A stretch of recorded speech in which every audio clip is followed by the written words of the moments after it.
পলাশির প্রান্তর থেকে 260 বছর পরে হলো নতুন করে এই দেশের মানুষ আবার জাগবে, আবার প্রতিবাদ করবে।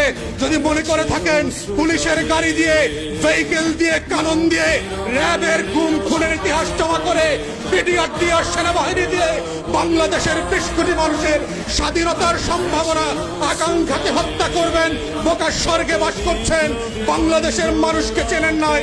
তারা নতুন করে যখন জাগবে, আওয়ামী লীগের কাফন কেনার টাকা পাওয়া যাবে না, কবর দেওয়ার মাটি পাওয়া যাবে না। সেই দিন আসতেছে, সেই দিনের প্রস্তুতি নেন।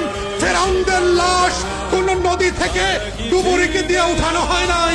এই ফেরাউনদের লাশও বাংলাদেশের মানুষ ডুবুরি দিয়ে উঠাবে না, কোন হুজুর জানাজা পড়বে না, কোন কবর এই লাশ নেবে না। সেই দিনের অপেক্ষায় বাংলাদেশের 20 কোটি মানুষ। আমরা বারবার বলছি, আইয়ুব খানের রাজতন্ত্র আমরা মানি নাই, ইয়াহিয়া খানের রাজতন্ত্র আমরা মানি নাই, শেখ পরিবারের রাজতন্ত্র মানি না, মানছি না এবং মানব না।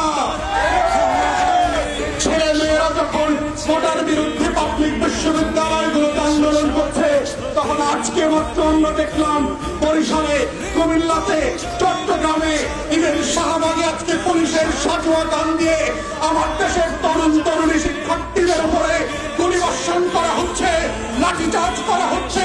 এটা পাঞ্জাবের আমল না, পাকিস্তানিদের হাতে আমরা বন্দী না, এটা 190 বছরের জমিদারি শাসন না।